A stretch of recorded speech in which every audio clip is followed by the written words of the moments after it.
Hello, you're watching Avenue X, and today let's talk about a recently started airing Chinese period drama, 长风渡, Destined. This is a 40-episode period drama that's been airing on the web platform iQIYI. It is produced by iQIYI, directed by Yin Tao, written by Rao Jun, based on a novel with the same title written by the author Mo Shubai. The drama was shot from middle of June last year 2022 to early November. It is led by Bai Jingting, Song Yi, Liu Xueyi, Zhang Haowei, Zhang Rui. I have watched 18 episodes of this drama so far, and this is my first impression / halfway review on the drama. The highest I could rate this drama, no matter what, at this point is 1 gold mine. I can actually drop it to gold mine / landmine. I'll let you know later why I have such a hard time rating this drama. Still though, let me first introduce you briefly to the story. The story is set in a fictional ancient time. Our female lead character Liu Yuru is the daughter of a very successful textile businessman, but her family's wealth is no comparison to the male lead character Gu Jiusi, played by Bai Jingting, whose family is the most powerful business family in Yangzhou. The female lead grows up in a family where the father spoils a concubine of his and therefore ignores this daughter's need because the daughter is the official wife's daughter. Since she was a very young girl, she knows she has a very hard road ahead of her. Therefore, she worked very hard calculatively, learning skills that's useful for her to get a good marriage. On the brink of succeeding at her years-long planning, accidents happen. Through a series of misfortunate events, she ended up marrying Gu Jiusi, the male lead, who is known in the city with a really bad reputation as a spoiled brat who gambles, who never really sits down and studies where it's a proper thing for male to do, and they have to go through many challenges, a lot of quite epic episodes of adventure, building new empires of business, and eventually getting entangled in the politics in the court. At a turning point of a dynasty's rule, one falls, another one rises, and they become instrumental in the whole process of big political events in this fictional setting. So it's a pretty big story that even if you take out the romantic element of the two leads, it is still quite exciting and worth reading and watching as a period setting story. Synopsis out of the way, now let's talk about what is worth watching and what is problematic about this drama. Let's start with the positive end. Point number 1, as a period drama produced by iQIYI, it maintains a acceptable standard. It is, in my opinion, slightly above the production quality of last year's 青青日常, New Life Begins, which is also a Bai Jingting-led period drama. And then it's slightly below the production quality of last year's very successful A Dream of Splendor. We're only talking about production quality, the texture, how much money seems to have gone into it. It is sandwiched between these two levels of period drama production. Point number 2, the most positive thing about this drama is the casting choices and the acting of the main cast, including the two leads and then all the major supporting roles who will show up very frequently on screen. Bai Jingting, Song Yi. If you only look at the original novel, perfect cast for those two roles. No wonder that when it first got announced, it was them playing those roles. People are very happy because they do feel very fitting for the on-page characters. And as you watch this drama, if nothing is really satisfying for you, you probably wouldn't really pick at their acting because they both did a really good job. And we all know that after they filmed this drama, they kind of came out and say we are publicly really a couple. So, you know, chemistry is a mysterious thing. You may get it, you may not get it. I'm not feeling super strong chemistry as I'm watching this drama between them, but it's good enough. Then I really appreciate a lot of supporting roles who show up in this drama. Liu Xueyi, he's really good looking and he looks really, really good. Zhang Rui, 5个勇气 of third version of 还珠格格. It's been a while, even though it's like the third version of 还珠格格 back then. Afterwards, he's been in a couple of dramas, but he never really got very famous. And if you don't know, he's a super good singer, professional, really good singer. And I love his role, and I also love his performance in this drama. And I also really like the performance of Zhao Ziqi, who plays the mother-in-law of the female lead when she marries the male lead. She often shows up in a lot of contemporary dramas these days. Like, I've seen a couple of middle-aged women that she plays that are very not lovable. But in this drama, she's like the greatest mother-in-law ever in human history. Such a, you can pick at anything, perfect character. Intelligent, strong, independent, very understanding and kind and good and decent, so decent. One of the best mother-in-law character in period dramas you're ever gonna come across. Also, the servant girl, the maid of our female lead character, played by Aimee, she's an adorable young girl. She's already showed up in a couple of dramas previously. I think we haven't seen in a long time in Chinese period dramas. Such a pretty, fitting, lovely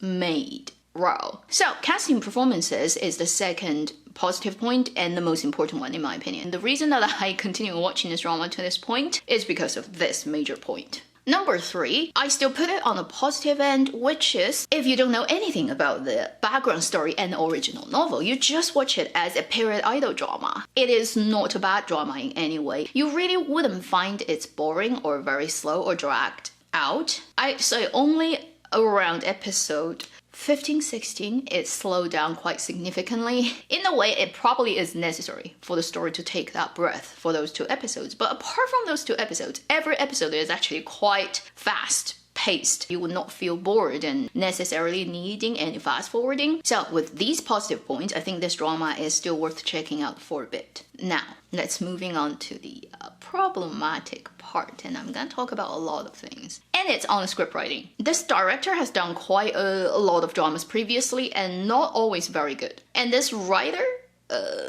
also have written some very ridiculous stuff before. Although I haven't really read extensively original story, I do have a good friend who recently just dived in and read like most of the story. So she told me exactly, you know, what's the difference between here and there. And I was like, holy shit, who is the genius who had the idea of 去其精华,自创糟粕, taking out the good stuff of the original, adding in more crappy stuff in the script. They significantly reduce the weight, the intelligence, capability of the female lead, and they significantly make not just the male lead, almost every major male role better as a person and stronger and more capable. And it really shifted the original story as a big female lead story to the drama version now, where you really can argue, is it the male lead story or the female lead story? Who is the actively changing things person? Who is the core of the narrative? Who is the absolute #1 role? Hard to say. Every time I see something that happens that is very different from the original story, I would feel a pity. Had they done it following the original novel, this would be so much better. I've told you why it is so significantly a problem for me. Now, let's talk about in details, right? What are the things that... I'll give you a couple of examples. But before that, let's just talk about a few technicality things that I think this drama can improve on. Number 1 is, pretty much from episode 1, you're gonna hear very loud BGM going on all the time. Sometimes the line delivery gets covered by the loud BGM, and unfortunately, it shows up everywhere. Did they pick somebody who's deaf to do the mixing? Because it does not work by any human standard. Whether you're watching it with headphones or just like listening to it coming out of your computer, trust me, it's gonna annoy you if you have just standard human hearing. Number 2, in terms of line delivery, good thing is it's all original voice and a lot of it sounds like live recording on set. Bad thing is, occasionally it's not very well recorded.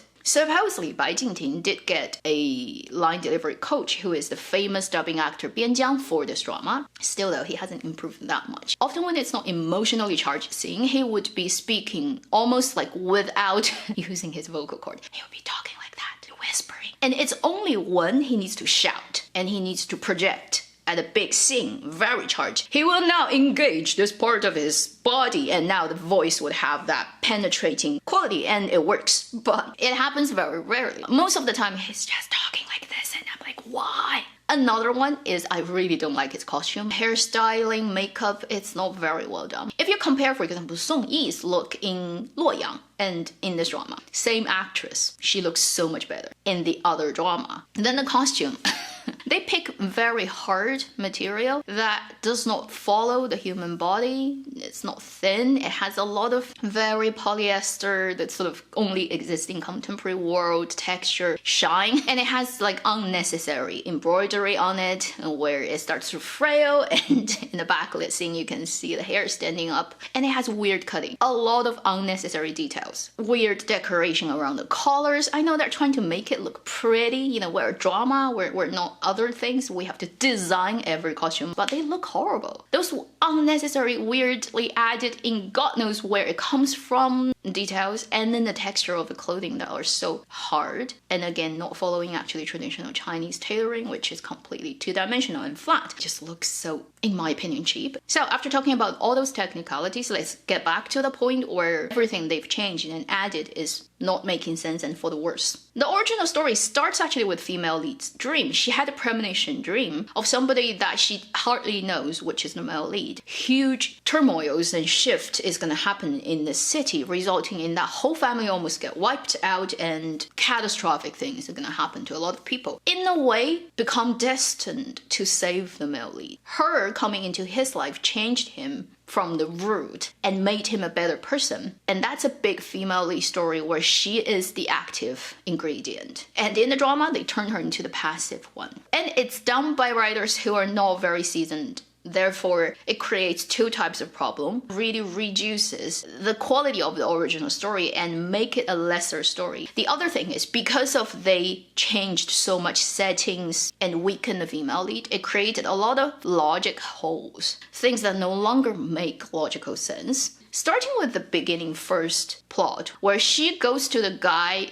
requires him to return that fox fur. She's the owner of that thing, but that thing got sold without her permission by the concubine of her father. And instead of actually going to the concubine and require her to give her the money that she sold it for, or just like get it back, she actually went to the guy who bought that fur from the concubine. And think about the logic. Would you do that? Someone in your family sold an item that you own without your permission to another person, and they get the money, they didn't give the money to you, and you want that thing back. Who would be the person you go to first? Obviously the person in your family who sold your item. The buyer is innocent in the whole thing. He or she would not know what's going on, and it's not their responsibility to return it to you. But they would write that plot like that, where she goes and the whole sequence of their conversation about getting the thing back is like not making any logical sense at all. Even to the point where they're having a conversation, she's wearing the veil in front of her, and the guy tried to pick the veil open, and she's wearing it because she doesn't want people to see that. She doesn't want the guy to see her. So if you see somebody's finger trying to pull that up, what would you do? You would immediately step back and stop this guy from doing it. That would be the logical thing. In the drama, it wouldn't happen like that. She would literally stand there like a frozen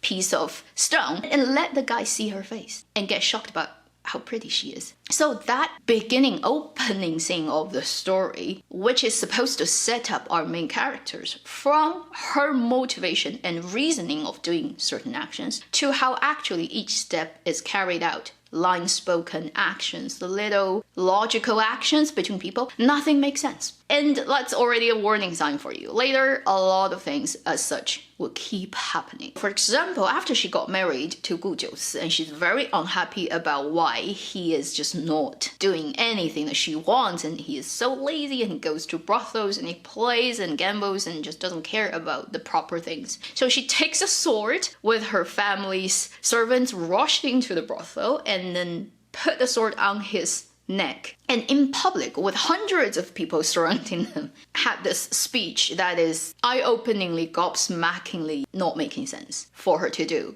in an ancient society of any type. If she wants to do it, she wouldn't do it that way, which in the original story happened properly, which is also she comes in, she accuses him, and she just shows him her hand and basically forces him to follow her instruction. But she did it in a private space. No public people, hundreds of them are watching, because she's literally speaking out her most honest, candid needs and feelings. And it's not something that, let's say, the society would really look upon with a very positive light. She told him, I spent years since I was a kid working for marriage, I know that I need to bring me out of the circumstances I have been in. And you just did one stupid thing and you ruined everything. So you owe me. You need to stand up and go study and get an official position, go to the exam. And she's supported by the mother-in-law and father-in-law in the whole thing. And she just like blurts that out. I mean, Song Hye played it perfectly, really good acting. Apart from the fact that she's watched by 100